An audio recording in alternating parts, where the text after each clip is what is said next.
రాను ఆ రోజు నిరాహార దీక్షలు ఏం సాధించింది లేదు.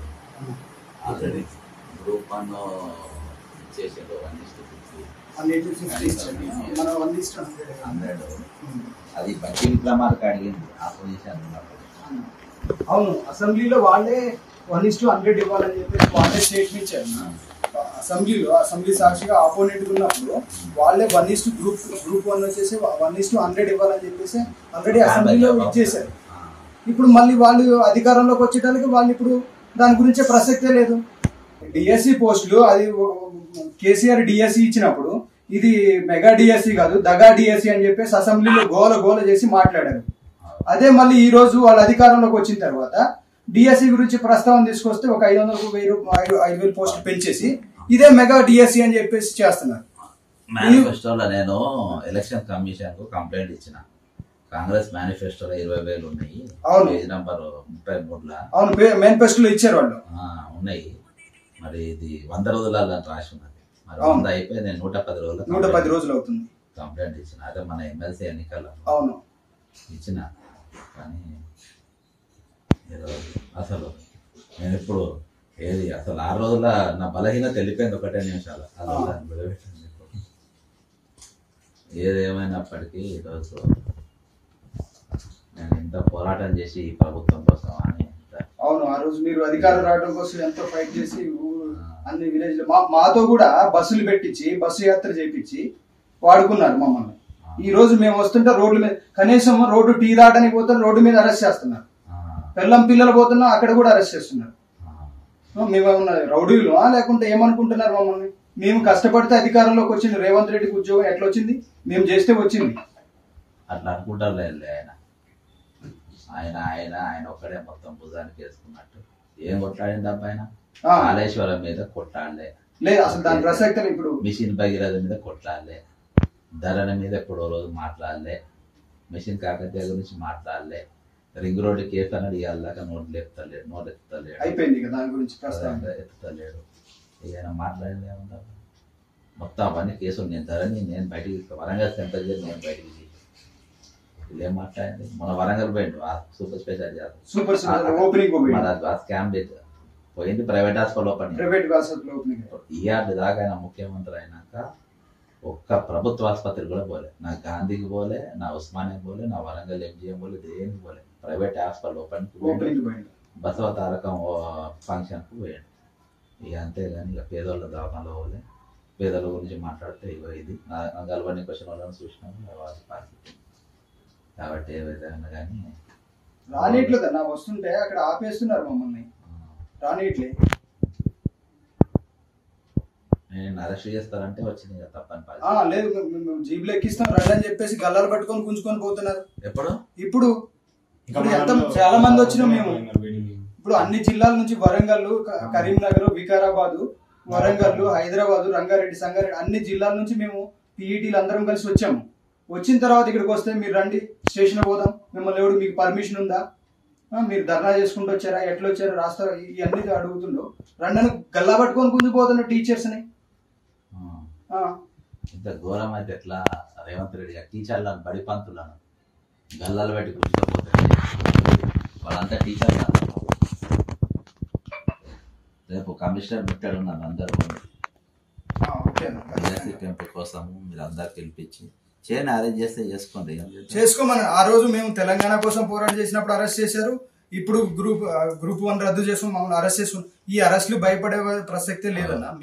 మీకు మా కోసం చేస్తున్నారు, మేము మీకుంటాం, మీకు తోడుకుంటాం. మేము ఖచ్చితంగా రేవంత్ రెడ్డి గారు దయచేసి మీకు దండం పెడతా. రేవంత్ రెడ్డి గారు మీరు నిరుద్యోగుల కోసం బస్సు యాత్రలు పెట్టించి ఇవన్నీ చేపించి మీరు అదే అసెంబ్లీలో మీరు ఏం చెప్పారు? 1:100 అని చెప్పేసి చెప్పారు. అదే బట్టి విక్రమార్క అసెంబ్లీ సాక్షిగా చెప్పాడు. ఈ రోజు మరి ఏమైంది? మీదేమైంది? నాది మదర్ నియోజకవర్గమే, చింతకాని మండలం. రండి మరి మేము వస్తే మమ్మల్ని దగ్గర కూడా రానిట్లేదు. నాగులవంచ నాగులవంచ చింతకాని మండలం. అయితే ఇంతవరకు ఆ దళిత బంధుకు ఇచ్చిన వెహికల్స్ కూడా మళ్ళీ అందరితో ఏం లేదు. ఇక ఆ రోజు ఇచ్చిన అందరితో ఆపేశాడు. మళ్ళీ ఎవరితో అసలు కలవడానికి కూడా దగ్గర రానిట్లే. పోలీసులతో నెట్టేపిస్తాడు. లెటర్లు తీసుకుంటుండో తీసిపోయి ఆడపడేస్తుండో అర్థం కావట్లేదు. దగ్గర కూడా రానిట్లే మమ్మల్ని. ఈరోజు ఆడ ప్రజాపాలన అని చెప్పేసి అప్లికేషన్ తీసుకుని కట్టగట్టి బయటపడేస్తున్నారు. అసలు అక్కడ ఎవరు ఉంటుండో అర్థం కావట్లేదు. మా సమస్యలు చెప్పుకోవడానికి పోతే ఆడ ఎవడు ఉంటుండో అర్థం కావట్లేదు. అయ్యా బట్టి విక్రమార్క గారు, రేవంత్ రెడ్డి గారు, మీరు ఏదైతే అసెంబ్లీ సాక్షిగా చెప్పారో మెగా డిఎస్సి వేస్తా అని చెప్పారో, పీఈటీ పోస్టులు పెంచుతా అని చెప్పేసి మీరు అసెంబ్లీ సాక్షి చెప్పారో, సో అది మీరు ఇచ్చిన మాటనే, మీరు ఏదైతే హామీలు ఇచ్చారో, మీరు ఎలక్షన్ కు ముందు ఎలాంటి అయితే చెప్పారో అవి నెరవేర్చమని మేము అడుగుతున్నాం. ఓకే, మేము కొత్తగా ఏం అడగట్లేదు, లేకపోతే ఈ ఎక్కడా లేని విధంగా మేము అడగట్లేదు. మీ గురువు గారు చంద్రబాబు నాయుడు గారు డిఎస్సి వేసిండు, ఈ రోజు వచ్చిండుగా, మీరు అడగండి ఎట్లా చేసిండు డిఎస్సి, ఎన్ని పోస్టులు ఇచ్చిండు అక్కడ, నువ్వెక్కడ మెగా డిఎస్సి అని చెప్పినావు, నువ్వు ఇప్పుడు ఎట్లా చూస్తున్నావు ఆయన అడుగు. ఈ రోజు మాట్లాడు, నువ్వు ఏం మాట్లాడుకుంటున్నారు? మీ ఓటుకు నోటు కేసు గురించి మాట్లాడుకోవడానికి వచ్చారా? దేని గురించి మాట్లాడుతున్నారు? ఆయన డిఎస్సి వేసిండు, నువ్వు ఎందుకు వేయట్లేదు?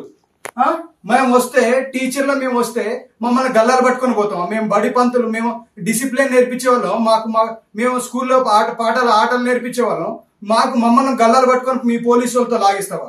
మేము చదువుకొని మేము పోలీసులైన ఈ రోజు ఖమ్మం జిల్లాలో ఒక ఎస్ఐని టార్చర్ చేసి సూసైడ్ చేసుకునేలాగా మీ ప్రభుత్వం ఉంది అని అంటే మీరు ఎలాంటి పొజిషన్ లో ఉన్నారు? అసలు పోలీసులకే రక్షణ లేకుండా వాళ్ళ కేసులు వాళ్ళే సమస్యను పరిష్కరించుకోకపోతే రేపు రాష్ట్రంలో ప్రజల పరిస్థితి ఏంటి? సామాన్యుడు ఎవరికి చెప్పుకోవాలి? పోలీసు వాళ్ళకి, ఎస్ఐకే న్యాయం జరగకపోతే సామాన్యుడికి చెప్పుకోవాలి. అదే పొద్దుటూరు, చింతగాని మండలం పొద్దుటూరు జిల్లాలో పొద్దుటూరు విలేజ్ లో ఒక రైతు సూసైడ్ వీడియో చేసుకుంటూ కబ్జాలు చేసుకుంటా వీళ్ళు ఈ కాంగ్రెస్ వాళ్ళు చేస్తుంటే మీరు ఈ రోజు బట్టి విక్రమార్క పోయి వస్తున్నారు. అదే మరి ఆయన పోలీస్ స్టేషన్ చుట్టూ తిరిగినప్పుడు మీ పోలీస్ వ్యవస్థకు చెప్పేసి, నువ్వు రేవంత్ రెడ్డి గారు మీరు హోంశాఖ మంత్రిగా ఉన్నారు, మీరు మీ స్టేషన్ లో కంప్లైంట్ ఇస్తే ఆ కంప్లైంట్ పరిష్కారం కాకపోతే మీరు చచ్చిపోయిన తర్వాత బట్టి విక్రమార్క మీరు ఎట్లా పోతారు? చచ్చిపోయిన తర్వాత సంతాపానికి. అదే ఆ రోజు సమస్య ఉన్నప్పుడు మీరు ఆ సమస్య గురించి మాట్లాడినట్టయితే ఈ రోజు అంతా చచ్చిపోయి ఉండేది కాదు కదా. మీరు ఏం చేస్తున్నారు? మీరు ఎవరి కోసం చేస్తున్నారు? మీరు మీ పంచుకోవడానికి చేస్తున్నారా? ఈయన ఏం చేసిండని ఇట్లా మీరు రూమ్ లో బంధించారు? మా కోసం పోరాటం చేసిందని మీరు బంధిస్తున్నారా? మా ఉద్యోగాలు అడుగుతున్నాడని చేస్తున్నారా? మీరు ఏం చేసిండు మిమ్మల్ని?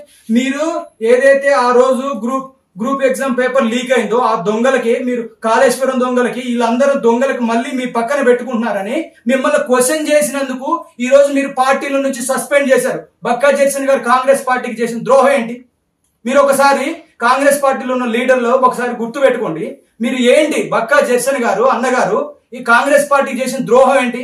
30 సంవత్సరాలు ఆయన జీవితంతో కాంగ్రెస్ పార్టీకి సేవ చేయడం ఆయన చేసిన ద్రోహమా? ఇదేనా మీరు చేస్తుంది?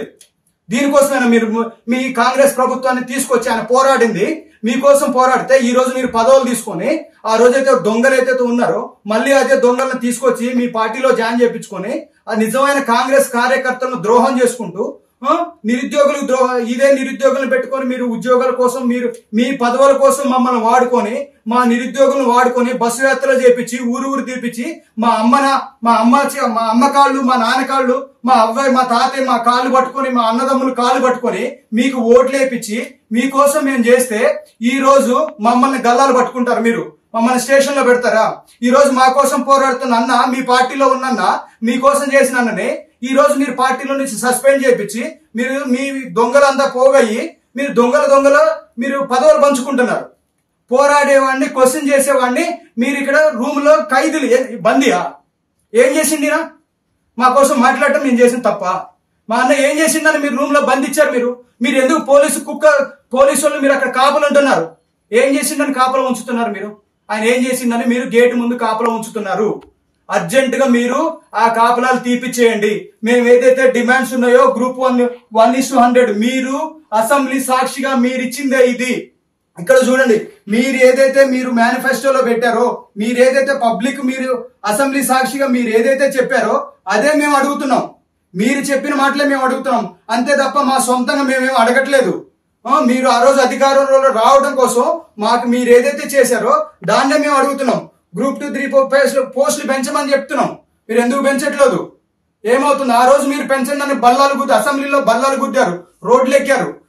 డిఎస్సి పోస్టులు ఆ రోజు ఏం చెప్పారు, కేసీఆర్ డిఎస్సి ఇస్తే ఇది మెగా డిఎస్సి కాదు దగా డిఎస్సి అని చెప్పేసి మీరే స్టేట్మెంట్లు ఇచ్చేసి ఈ రోజు మీరు అధికారంలోకి వచ్చి కేవలం 5,000 పోస్టులు పెంచేసి ఇదే మెగా డిఎస్సి మేము నిరుద్యోగులకు ఏదో చేస్తున్నాం అని చెప్పేసి మీరు స్టేట్మెంట్లు ఇచ్చేసారు. పాత ఏదైతే ప్రభుత్వం ఉందో ఆ ప్రభుత్వంలో ఇచ్చిన పోస్టులు మీరు రంగరంగ వైభవంగా ఆడ పెట్టేసి ఆ పత్రాలు ఇచ్చేసి అన్ని పోస్టులు మేమే ఇచ్చానని గొప్ప చెప్పుకుంటున్నారు మీరు. అంతే తప్ప మీరు వచ్చిన తర్వాత ఎన్ని పోస్టులు ఇచ్చారు, ఎన్ని నోటిఫికేషన్లు ఇచ్చారు, మమ్మల్ని ఎందుకు ఇట్లా ఆగం చేస్తున్నారు అంటే మీకు పదవులు రావడం కోసం, మీరు అధికారంలో ఉండటం కోసం మా నిరుద్యోగులను వాడుకొని ఈ రోజు మీరు అధికారంలోకి వచ్చిన తర్వాత మమ్మల్ని మళ్ళీ అదే పోలీస్ స్టేషన్ లో పెడుతున్నారు. అలా అని మీరు తప్పని అడిగిన వాళ్ళని ఇట్లా రూమ్ లో బంధిస్తున్నారు. ఏం చేసిందని మీరు ఈరోజు బక్కా చేశారు కదా.